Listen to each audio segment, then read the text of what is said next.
नमस्कार निजुड़ को स्वागत मुस्वरूपा। बीजेपी सरकार रे महिला असुरक्षित सरकारी कर्मचारी भी निजको सुरक्षित मन करूना।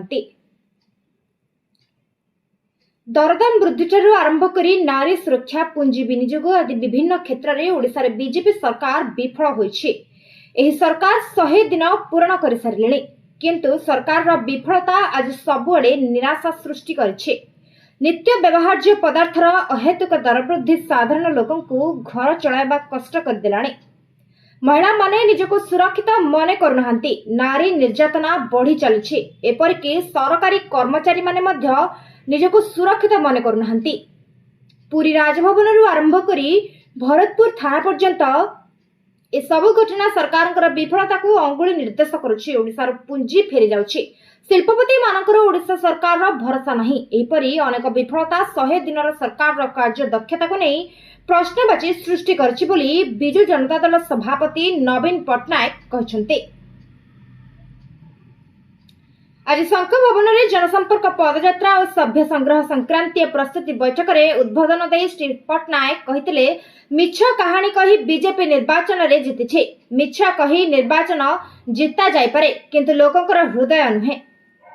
सुभद्रा योजना हेउ बा मागणा बिजुली बा भत्ता वृद्धि बीजेपी मिथ्या प्रतिश्रुति आज साधारण लोकों को हतचकित करिछि बोली श्री पट्टनायक कहबा सह बीजेपी सरकार विफलता और मिछ प्रतिश्रुति विषय रे लोकों को सचेतन करबा पई आह्वान जणाइथिले। श्री पट्टनायक कहिथिले जे बिजु जनता दल एक दायित्वपूर्ण विरोधी दल भाबरे काम करुछि। आम पई साधारण लोकर समस्यार समाधान और ओडिशार स्वार्थ सबुठारु गुरुत्वपूर्ण अटे। गत 24 वर्ष भितर बीजेडी सरकार सफलता विषय रे उल्लेख करी श्री पट्टनायक कहिथिले 2000 रु 2024 मसिया मध्य ओडिशार मुंडा पिछा रोजगार सर्वाधिक वृद्धि घटिछि, जहाँकि मध्य प्रदेश, उत्तर प्रदेश, आसाम आदि बीजेपी शासित डबल इंजिन राज्य मानक ठारू अधिक। सेपरि मुंडा पिछा ऋण परिमाण मध्य डबल इंजिन राज्य मानक ठारू कम रहिछि। जन संपर्क पदयात्रा संपर्क रे सूचना दे श्री पट्टनायक कहिथिले जे प्रति वर्ष परे बीजेडी जन संपर्क पदयात्रा गांधी जयंती आरंभ हेब। अक्टोबर 6 रे प्रथम पर्याय कार्यक्रम शेष हेब।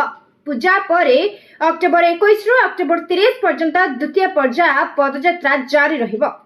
सेपरि उत्कलमणि पंडित गोपबंधु दास को जयंती अक्टोबर 9 तारिख रु डिसेंबर 9 तारिख 2 मास पर्यंत सभ्य संग्रह अभियान जारी रहिबो बोली घोषणा करथिले। अन्यपटे सोशल मीडिया को अधिक सक्रिय करने सहित पदयात्रा और एक सभ्य संग्रह अभियान विपुल सफलता दिगरे निष्ठापर भाव में कार्य करने श्री पट्टनायक दलीय नेतृवृंद और पदाधिकारी मानक परामर्श देथिले। बीजेपी समन्वय कमिटीर मुख्य वरिष्ठ नेता देवी प्रसाद मिश्र स्वागत भाषण देथिले।